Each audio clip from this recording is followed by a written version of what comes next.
السلام عليكم ورحمة الله.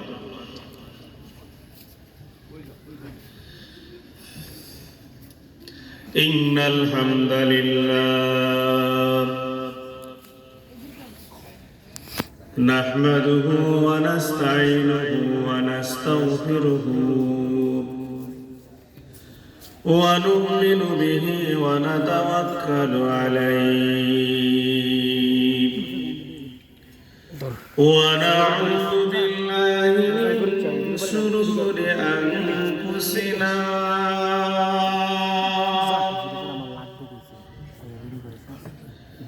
من يهده الله فلا مضل له ومن يضلل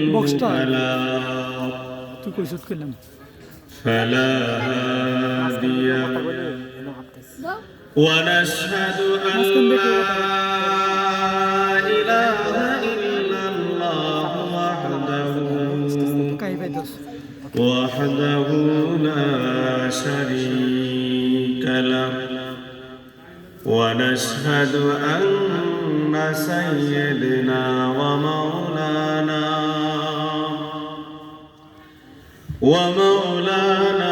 محمدا عبده ورسوله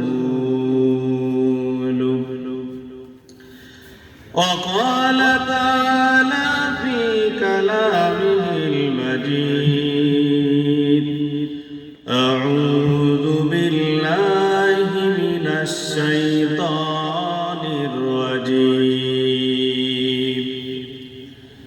بسم الله الرحمن الرحيم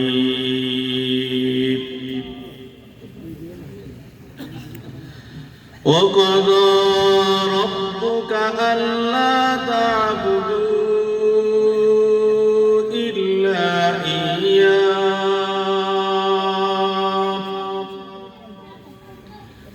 إلا إياه وبالوالدين إحسانا إما يبلغن عندك الكبر أحدهما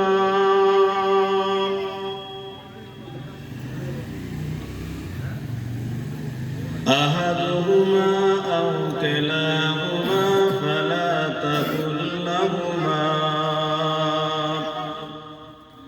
فلا تقل لهما أف ولا تنهرهما وقل لهما قولا كريما. وقال النبي صلى الله عليه وسلم من زار قبر أبويه أو أحدهما في كل جمعة غفر له وكتب برا أو كما قال عليه الصلاة والسلام. সবাই দরুদ শরীফ পড়ি। আল্লাহুম্মা সাল্লি আলা মুহাম্মাদিন ওয়া আলা আলি মুহাম্মাদ কামা বারাকতা আলা ইব্রাহিম ওয়া আলা আলি ইব্রাহিম ইন্নাকা হামিদুম মাজিদ. اللهم بارك على محمد وعلى آل محمد كما باركت على إبراهيم وعلى آل إبراهيم. اللهم بارك على محمد وعلى آل محمد كما باركت على إبراهيم وعلى آل إبراهيم إنك حميد مجيد. रुखसार से बुर्का का दरा पर्दा उठा दो, लिल्लाह मुझे हुस्न खुदा दादे दिखा दो। मजबूर हो ऐ सैयद आलम, दीदार दिखा देने की आवाज सुना दो, दीदार दिखा देने की आवाज सुना दो। आए बाहर करम सदके हुसैन बिन अली का, प्यासा हो मुझे इश्क की शरबत पिला दो, प्यासा हो मुझे इश्क की शरबत पिला दो। सुब्हानक ला इल्मा लना इल्ला मा अल्लमतना इन्नका अंतल अलीमुल हकीम। আলহামদুলিল্লাহ, আল্লাহ তাআলার দরবারে লাখো কোটি শুকর যে মহান রব্বুল আলামিন বর্দল মধ্যমপাড়া যুব সমাজের উদ্যোগে প্রথম তাফসীরুল কোরআন মাহফিলে, এই মহতি মাহফিলে আল্লাহ তাআলা আমার মতন গুনাহগার মানুষকে আল্লাহ তাআলা বসার জন্য এই মহতি জলসায় উপস্থিত হওয়ার মতন তৌফিক দান দিয়েছেন। এই জন্য আল্লাহ তাআলার দরবারে শুকরিয়া আদায় করি, আলহামদুলিল্লাহ। সম্মানিত তৌহিদি জনতা, আসরের পরের থেকেই কোরআন ও হাদিস এর জ্ঞান গর্ব আলোচনা হয়েছে। বিশেষ করে এই মজলিসটার কতটুকু গুরুত্ব ও ফজিলত আপনাদের গ্রামের কৃতি সন্তান মৌলানা মনির হুসাইন সাহেব হাফিজাহুল্লাহ তাআলা গুরুত্ব নিয়ে আলোচনা করেছিলেন। আসলে এই মজলিসের মধ্যে বসে থেকে আমি এবং আপনি কোরআন এবং হাদিস যেইভাবে শ্রবণ করে আমি এবং আপনি গ্রহণ করতে পারবো, দূরে থেকে কখনো আমি পারবো না। আপনি যদি ঘরের মধ্যে বসে থেকে যদি দ্বীনি আলোচনার ধ্বনি আপনার কর্মতে যা পৌঁছাবে, তবে যে কোনো একজন কথা বলবে, নাই ছেলে বলবে, নাই আপনি বলবেন, অথবা আপনার সহপাঠী যে আছে সে বলবে। এই জন্য মুসলিম তৌহিদি জনতাকে সবিনয় অনুরোধ করব, এই সমস্ত মজলিসগুলো কখনো সচরাচর পাওয়া যায় না। আমি নাই আপনাদের কাছে পরিচিত, আমি নাই অযোগ্য, আমার পরে যেই দুই হযরত মহোদয় আলোচনা করবেন, তেনারা সারা বাংলাদেশে কোরআন এবং হাদিস নিয়ে তারা গবেষণা করে দ্বীনের দাওয়াত মানুষের দূরে দূরে পৌঁছায় দেওয়ার জন্য তারা চেষ্টা করে। এই জন্য আমি আপনাদের কাছে আবারও সবিনয় অনুরোধ করব যে যারা অহেতুক সময় অতিবাহিত করছেন, তারা দয়া অনুগ্রহ করে এই সুন্দর পরিবেশে এসে বসার জন্য আল্লাহ তাআলা আমাকে আপনাকে তৌফিক দান করুন। সম্মানিত মুসলিম তৌহিদি জনতা, আল্লাহ তাআলার ঐশী বাণী কালামুল্লাহ শরীফের সূরাতুল বনী ইসরাঈল 23 নম্বর আয়াত আমি আপনাদের সামনে তেলাওয়াত করেছি। এই আয়াতটাকে সামনে রেখে কিঞ্চিত পরিমাণ আলোকপাত করার জন্য প্রয়াস চালাবো ইনশাআল্লাহ তাআলা। সম্মানিত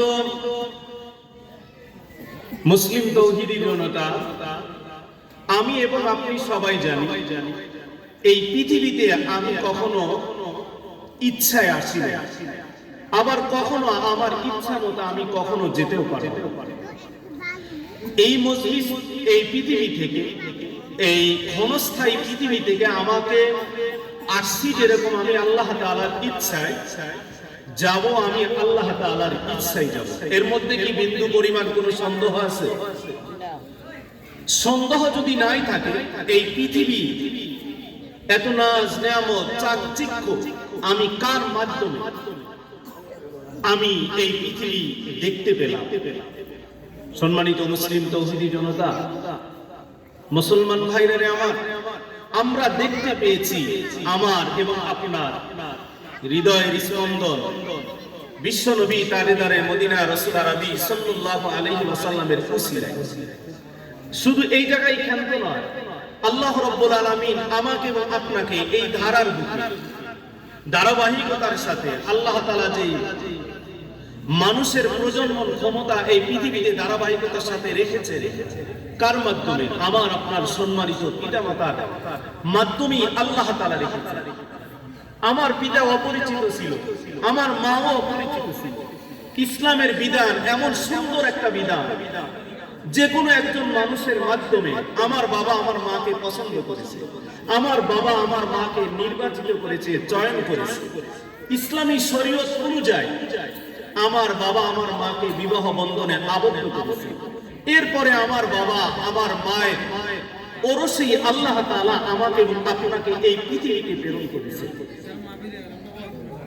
সম্মানিত মুসলমান ভাইরারে আমার, আল্লাহ তাআলা যে প্রেরণ করেছে, এই পিতা মাতার প্রতি সন্তানের কি হয় এই বিষয়ে আমি আপনাদের সামনে কিছু আলোকপাত করব ইনশাআল্লাহ তাআলা।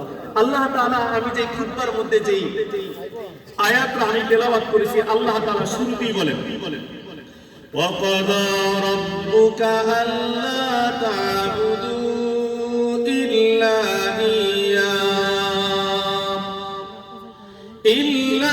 إِيَّاهُ وَبِالْوَالِدَيْنِ إِحْسَانًا। মুসলমান ভাইরে আমার, আল্লাহ রাব্বুল আলামিন বলেন, وَقَضَى رَبُّكَ أَلَّا تَعْبُدُوا إِلَّا إِيَّاهُ। হে দুনিয়ার মানব সমাজ, তোমরা কারো ইবাদত বন্দেগী করো না, কারো দাসত্ব করবে না, কারো অনুগত্য করবে না, একমাত্র আমি আল্লাহ রাব্বুল আলামিন ছাড়া অন্য কারো দাসত্ব তোমার জন্য শোভা পায় না। এরপরে আল্লাহ রাব্বুল আলামিন আমার এবং আপনার সবচেয়ে কলিজার টুকরা, আমরা উঠতে বসতে ব্যতীত হইলে আনন্দিত হলে যেই মানুষটার নাম আমার এবং আপনার অনিচ্ছায় আমার এবং আপনার জবান দিয়ে বাহির হয়, তিনিই হলেন আমাদের সম্মানিত পিতামাতা। এই সম্মানিত পিতামাতার কথায় আল্লাহ রাব্বুল আলামিন আল্লাহ তাআলার পরেই যে কথাটা গুরুত্ব দিয়েছেন, আল্লাহ তাআলা সূরা লোকমানের মধ্যে বলেন, আনিশকুরলি ওয়া লিওয়ালিদাইকা ইলাইয়াল মাসির। আল্লাহ রাব্বুল আলামিন বলেন, বান্দা তুমি আমার শুকরিয়া আদায় করবা, আমার শুকরিয়া আদায় করার পরে পরে আর শুকরিয়া আদায় করবা জানো, ওয়ালি ওয়ালিদাইকা তোমার সম্মানিত পিতামাতার তুমি শুকরিয়া আদায় করবা। তাহলে দেখেন আল্লাহ রাব্বুল আলামিন সূরা বনী ইসরাঈলের মধ্যে বললেন, ওয়াবিল ওয়ালিদাইনি ইহসানা, পিতামাতার সাথে আপনার সৎ ব্যবহার করতে হবে। আল্লাহ রাব্বুল আলামিন সূরা লোকমানের মধ্যে বললেন যে আমার শুকরিয়ার করতেই তোমার শেষ না, আমার শুকরিয়ার সাথে সাথে তোমার অবশ্যই অবশ্যই তোমার পিতামাতার প্রতিও তোমার কৃতজ্ঞতা জ্ঞাপন করতে হবে। শুধু তাই নয়, আল্লাহ তাআলা সূরা কাসাসের মধ্যে বলেন, ওয়া আহসিন কামা আহসানাল্লাহু ইলাইক। আল্লাহ রাব্বুল আলামিন বলতেছেন যে তুমি ইহসান সৎ ব্যবহার করবা যেরকম আল্লাহ রাব্বুল আলামিন তোমার উপর দয়া অনুগ্রহ করেছে। তাহলে এই পৃথিবীতে আমি ছিলাম না, আপনিও ছিলেন না, কেউ ছিল না, আল্লাহ তাআলা আমাকে এই ধারার বুকে কার মাধ্যমে নিয়ে আসছেন? আমার এবং আপনার পিতামাতার মাধ্যমে নিয়ে আসছেন। সম্মানিত তৌহিদি জনতা, আল্লাহ রাব্বুল আলামিন সূরা বনী ইসরাঈলের 23 এবং 24 নম্বর আয়াতের মধ্যে 6টা দিক নির্দেশনা দিয়েছেন আমাকে এবং আপনাদেরকে। বিশেষ করে সন্তানের প্রতি আল্লাহ রাব্বুল আলামিন যতগুলো দিক নির্দেশনা দিয়েছেন তার মধ্যে অন্যতম হলো এই সূরা বনী ইসরাঈলের 23 নম্বর আয়াত। আল্লাহ রাব্বুল আলামিন বলেন, ওয়াবিল ওয়ালিদাইনি ইহসানা, তোমরা পিতামাতার সাথে দয়া করবে, অনুগ্রহ করবে, সৎ ব্যবহার করবে, ভালো ব্যবহার করবে। কখন করবে? এটা আল্লাহ রাব্বুল আলামিন বলে দেন, ইম্মা ইয়াবলুগান্না ইনদাকাল কিবারা আহাদুহুমা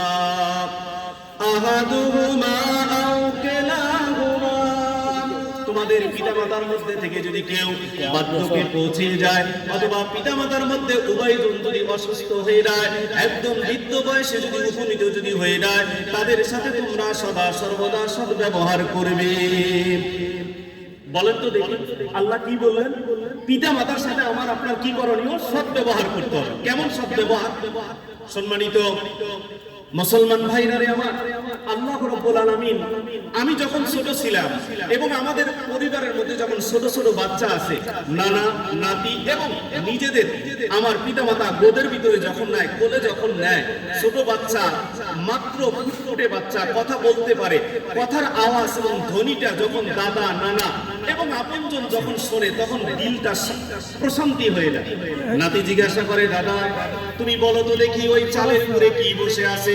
দাদা বারবার বলে যে, নাতি ও খালেদ ও জুবায়ের ও কলিজার টুকরা নাতি শুনে রাখো, কাক বসে আছে। আবার নাতি জিজ্ঞাসা করে, আবার জিজ্ঞাসা করে, যতবার জিজ্ঞাসা করে প্রত্যেকটা আবারই আমার আপনার দাদা, আমার আপনার সম্মানিত পিতামাতা বলে এটা হলো অমক, এটা হলো অমক, এটা হলো অমক। কখনো বিরক্ত বোধ করে না, কখনো নিজেরা অস্বস্তি বোধ করে না। তবে অত্যন্ত পরিতাপের বিষয়, আমার এবং আপনার সম্মানিত পিতামাতা যখন বার্ধক্য পৌঁছে যায়, যখন বৃদ্ধ হয়ে যায়, ঠিক মতো খেতে পারে না, ঠিক মতো চলতে পারে না, মুসলমান ভাইরারে আমার, যখন চলতে পারে না, এই বৃদ্ধ দাদা বারবার বলে, ঘরের ভিতরে কোনায় কে রে? ঘরের ভিতরে আওয়াজ হলো কে? ওই জায়গায় কেন যেন কেমন যেন মনে হয়। বাবা এবং মা কখনো ঝাপসায় চোখে দেখে, ভালো মতো চিনতে পারে না, বুঝতে পারে না।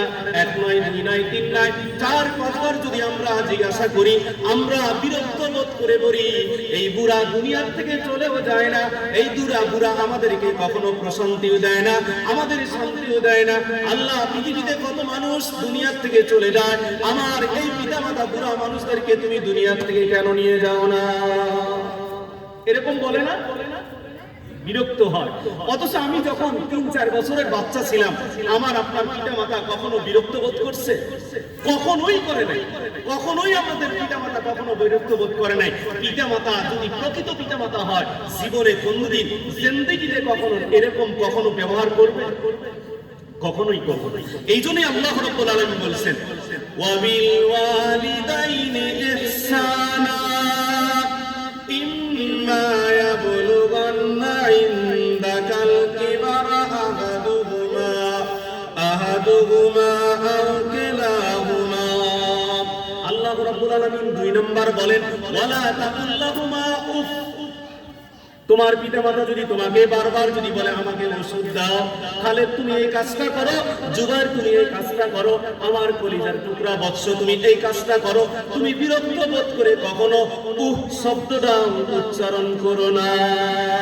আল্লাহ রাব্বুল আলামিন ৩ নম্বর বলে, ওয়ালা তানহারহুমা।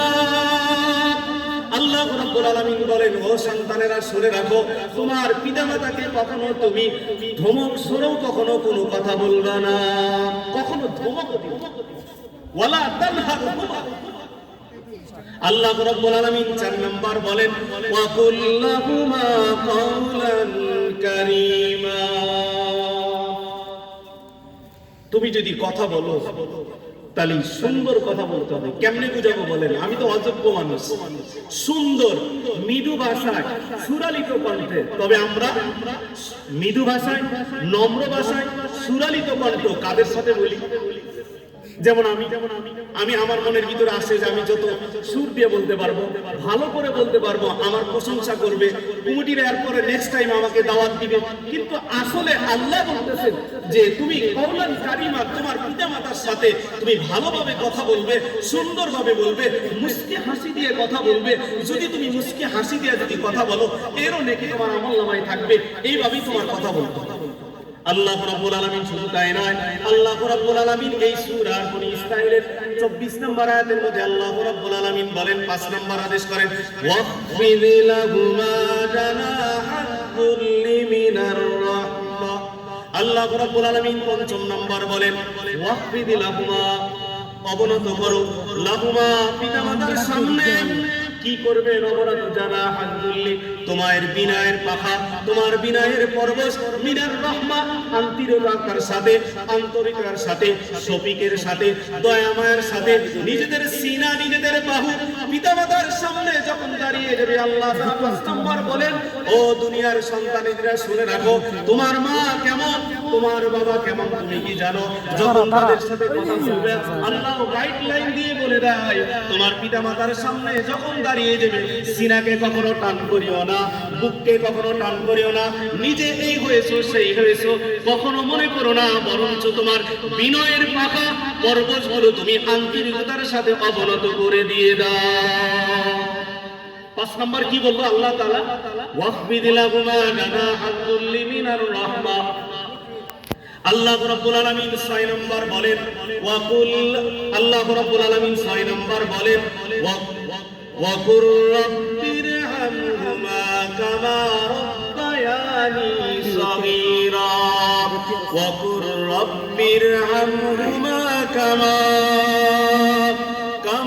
রাব্বায়ানি সগীরা আল্লাহ রাব্বুল আলামিন বলেন তোমার পিতামাতার জন্য তুমি কি করবে জানো এটা আল্লাহ রাব্বুল আলামিন শিক্ষা দিয়ে দেয় আল্লাহ রাব্বুল আলামিন রব্বির হামহুমা হে আমার আল্লাহ আমার পিতামাতাকে তুমি ক্ষমা করে দাও আমার পিতামাতাকে তুমি রহম করে দাও আমার পিতামাতাকে তুমি রহম করো তুমি আমার পিতামাতা বার্ধক্যে পৌঁছে গেছে একদম বৃদ্ধ অবস্থায় চলে গেছে আমার পিতামাতার কত না দাপট ছিল কিরকম পায়ের শক্তি ছিল হাতে শক্তি ছিল আজ হুইল চেয়ারে এসে বসে বসে চলাফেরা করে আল্লাহ রাব্বুল আলামিন বলেন কামা রাব্বায়ানি সগীরা আমার পিতামাতা আমাকে যেরকম ছোট থেকে নিয়ে আজ পর্যন্ত আমাকে যেরকম লালিত পালিত করে আমি বিবাহ করার জন্য যাব আমি কোন ধরনের টুপি পরবো আমি কোন ধরনের জামা পরবো আমি ঘর থেকে বাহির হব 6 7 আমি করব কোন পোশাকটা পরে গেলে স্কুলের ভিতরে আমাকে ভালো দেখা যাবে সৌন্দর্য দেখা যাবে আমার পিতামাতা দেখে দেয় আমার পিতামাতা বলে দেয় আল্লাহ রাব্বুল আলামিন বলেন ও সন্তানেরা শুনে রাখো আল্লাহর কাছে দোয়া করো আর বলো আল্লাহ আমি ছোট থাকতে যেভাবে দোয়া করেছি আমার পিতামাতা যেরকম আমাকে লালন পালন করেছে আমাকে দেখাশোনা করেছে আমার পিতামাতা দুনিয়ার থেকে চলে গেছে আমার পিতামাতা বৃদ্ধ হয়ে গেছে আমার পিতামাতাকে তোমার জিম্মায় ছেড়ে দিয়ে দিলাম তোমার জিম্মায় ছেড়ে দিলাম তুমিও তার দেখাশোনার জিম্মাদারি নিয়ে নাও সম্মানিত মুসল্লিয়ানে কেরাম আমি সূরা বনী ইসরাইলের এই যে ছোট্ট এই দুইটি আয়াত আমি আপনাদের সামনে বললাম কয়টা বিষয় বললাম বলেন তো দেখি আপনি এই জায়গার ভিতরে আমরা এসে যদি নিতে না পারে আমাকে যদি কেউ পরীক্ষা করতে চান বিশেষ করে সম্মানিত মা বোনেরা যারা আছেন ঘরের মধ্যে যদি কোরআন থেকে থাকে বাংলা তরজমাও যদি থাকে আমি বলতাছি সূরা বনী ইসরাইল 15 নম্বর পারা আয়াত নাম্বার হলো 23 এবং 24 আপনি মিলে দেখেন যে আমার কথাগুলো মিথ্যা হয় কিনা এই 6টা জিনিস বলতেছেন আমাদের সমাজের মধ্যে এক ধরনের ধারণা আছে যে পিতামাতার সাথে সৎ ব্যবহার করব খালি ছেলেরাই মেয়েদের দরকার নেই কারণ মেয়েদের যখন বিবাহ শাদী হয়ে গেছে তারা স্বামীর বাড়িতে চলে গেছে আসলে বেশি তো হকদার হলো সন্তানাদি ছেলেরা কারণ ছেলেদের কাছেই বিশেষ বেশি সময়গুলো পিতামাতা কি হয় লালিত পালিত হয়ে যায় এই জন্য আমরা শপথ করে নিয়ে যাই এগ্রি করে নিয়ে যাই আমাদের পিতামাতার সাথে আমরা কখনো জীবন্ত থাকা অবস্থায় এবং দুনিয়ার থেকে চলে যাওয়ার পরে আমরা তাদের সাথে কখনো অসৎ ব্যবহার আমরা করব না করবো তো ইনশাআল্লাহ পারবো ইনশাআল্লাহ অবশ্যই আল্লাহ তাআলা আমাকে আপনাকে কি তৌফিক দান করুন সবাই একটু জিকির করেন লা